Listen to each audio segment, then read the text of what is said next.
Hi, I'm Owen from Rask Australia. Thanks for tuning in to the Rask Network. Before we get into today's show, there are a few things we have to go over.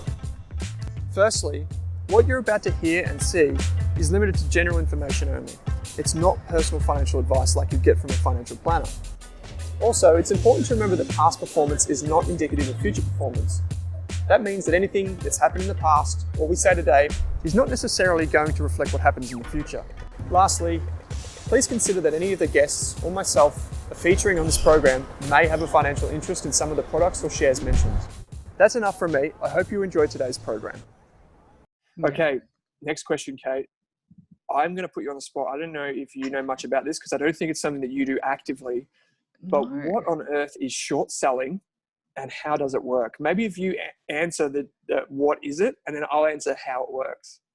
Yeah, so I was going to hope you would answer this question, but from my sort of perspective, what I've seen is that you're betting against the share price. So I think it's been in the news a lot with Tesla recently. There's been a whole lot of people thinking that Tesla is going to fall in value. So I don't know if it's through contracts for difference or something like that. Yeah, so there's multiple ways you can do it, right? So shorting is, for the most part, all you really need to remember is that shorting, there's two things you need to remember. Shorting is betting against, it could be a share price, but it could be anything. It's betting against the value of something. So you think that something's going to fall, right? That's shorting. The other thing that you need to remember is that it's very high risk. So I don't short shares, and I never would do that publicly because it is so high risk and it requires typically, so the thing about shorting is, right, when you're a long-term investor, you can buy shares and you can just hold on to them. Like if you find a good company, you can just hold on to it. Or if you invest in an ETF or an index fund, just buy it and let it go, right? But if you're shorting, there's two things you have to be right on. First, you have to be right that the share is going to fall. And second, you have to be right that it's going to fall soon, which is why when Tesla's blowing up and all these people are thinking, oh, this is a great investment, the shorters are coming out and saying it's a terrible investment. The reason why they come out publicly and say that is because they want the share price to go down. So they have an interest in this, right? And the reason why they want the share price to go down so quickly is because it costs them money for every single day that the short position is held. So you know when like you've got ETFs, when I've got, maybe that's a bad example, you've got shares, I've got shares. When you own shares, there's no one charging you interest, right? You just have the money in the account and it just grows, right? With shorting, the shorters actually pay interest. Because the way it works, and this is how simple it is. The way it works is I'm a short seller and Kate, you've got some shares, right? I say to you, Kate, I'm going to borrow those shares from you and I'm going to pay you interest, right? So I'm going to pay you 5% interest annually.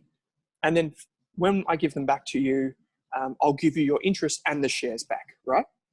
And you say, okay, Owen, that's fine. I was going to hold the shares anyway. You seem pretty credible.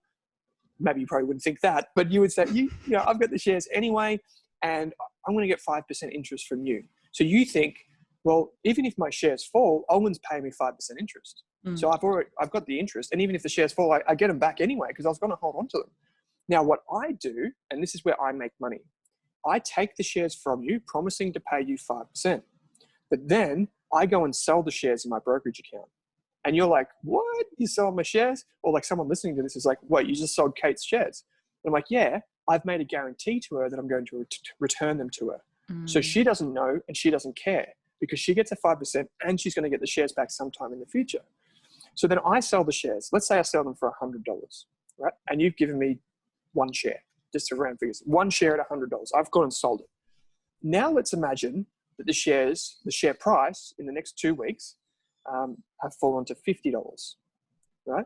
So now the share that you owned once upon a time was 100, now it's 50. I think, hey, that's pretty good. My short selling has been good. I'm going to go buy the shares in my brokerage account, buy that one share back at $50, and I hand it back to you. And I say, Kate, here's your share that I owe you. And you're like, okay, it sucks, but my share's down. Owen's delivered on his promise, so he's given me the share back for $50. It's currently at $50, and he's given me 5% interest. Let's for round figures, and that's $55 in your pocket, like $55 of value. For me, though, think about what happens for me. I sold it at $100 and then I've given you 55 back. So that means that I get to collect the 45, right? Now, some of the math whizzes that are listening to this are probably thinking two things. They're probably thinking, okay, Owen, what happens if it goes to zero? Well, if it goes to zero, that means I've made all $100 less the interest that I pay you. I could hand you back empty share certificates, and you would that's probably the way it would go. I'd hand you back empty share certificates that yours would be worth zero, but at least you get the 5% interest. For me, I've made 100% on my money. I've made 100% return. It's gone from 100 to zero, right? But then the other thing that people are probably thinking is, okay, well, you can make a maximum of 100%. So if the share price is 100 and goes to zero, that's 100% return. But let's imagine it goes the other way, Kate. Let's imagine it goes to $200. I'm paying you 5% interest, or $5. I'm also having to buy back a share for double what I sold it for. So that means I lose $100 plus the $5. It's $105. But let's imagine it goes to $300. Now I owe you $200 plus the $5. So I'm out of pocket in a massive way. Now what happens here is my maximum return that I can earn from short selling at any one time is $100, no matter what the share price is. I can only earn, well, not $100, 100%. I can only earn 100%, less the interest that I pay you, right? So it's not probably even the fees to actually do this whole thing in the first place. The fees to do it too, right? But I can lose a lot more than 100%. So I can gain 100%, but I can lose a lot more than 100%. Now, let's think about this. If you own shares, it's exactly the opposite. You can lose 100%, but you can make unlimited amounts.